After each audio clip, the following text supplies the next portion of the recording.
As you know, in overtime, tech remains one of the worst performing sectors year to date. The space is on track to post its worst year since '08. Our next guest, though, calling for a major rebound in the new year. Let's bring in star Wedbush analyst Dan Ives. He's here at Post 9. 20%? How?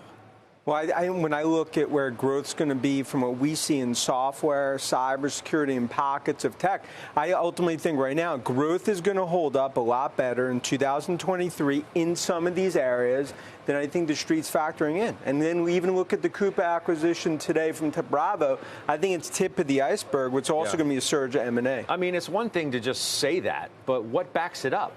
Well, I think there's going to be great growth, this, that, and the other thing. Why? I mean, in the face of everything that we're worried about, a slowing economy, the Fed, still high inflation, a move that has been more pronounced to value over growth than people think? No, and so don't just tell me, show me, why? So from a growth perspective, if you look at the last 5 years right now, valuations, they're basically trading below the last 5 year from a growth adjusted in terms of mean within software, within a lot of pockets of tech. So in terms of the adjustments that we've seen from valuation, I ultimately view it as a bright green light in terms of software, cybersecurity.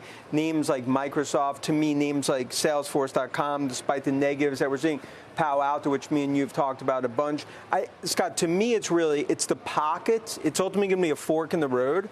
But software, cyber, and I think a lot of areas of big tech, despite all the sentiment right now, I think lead us higher into next year. You say pockets. There's been an air pocket for Salesforce.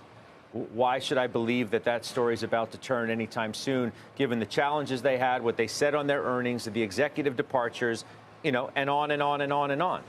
Well, I think that's one, activism is you're seeing that continuing to increase. I think margins is going to be more pressure on Benioff to increase margins. I do believe they could be more acquisitive from an M&A perspective. And my view, it's ultimately, it's a moment of truth for Salesforce, but you look as a cloud behemoth. I mean, similar to what we're seeing with Oracle even after the market, I think that's an area in terms of overall cloud that I view as sort of what's really going to be a rock of Gibraltar into 2023. Right, so you think that Starboard and Jeff Smith are going to accomplish something at Salesforce that makes me as an investor want to buy the stock today, playing for that outcome? Well, I think activism is part of it, but ultimately, if I look at valuation relative to a cloud behemoth with an install base that they could further and further penetrate, Salesforce, to me, I think the risk-reward is extremely attractive, combined with how I view names like Microsoft, as well as other cloud names. I'm pulling up one last name before I let you go, and it's Tesla.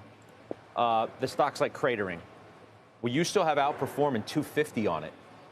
What's going on here? Look, I mean, we lowered our price target a few weeks ago. I mean, look, I think it's been dark days for Tesla. I think if I look at the Musk brand situation in terms of what's happened on Twitter, it's had a significant impact on Tesla in terms of worries that he's going to have to sell more Tesla stock. And ultimately, look, for Musk, you talk about fork in the road. This is a fork in the road the next 3 to 6 months because Bloom's coming off the roads, and even for huge defenders like ourselves, it has just been, what I view as a train wreck situation in terms of how he's navigating. But why do you still have an outperform then? And even, look, 250, even though you lowered it, is still a lofty target considering where the stock is today. Because of my fundamental view in terms of Tesla on electric vehicles, where that could go over the next 1 to 2 years. But I'll be the first one to say Musk is a key part of the premium, a key part of the brand. That's why now you got to now start to see him navigate the storm, especially that we're seeing in China. All right, appreciate it, Dan. Thank you. That's Dan Ives.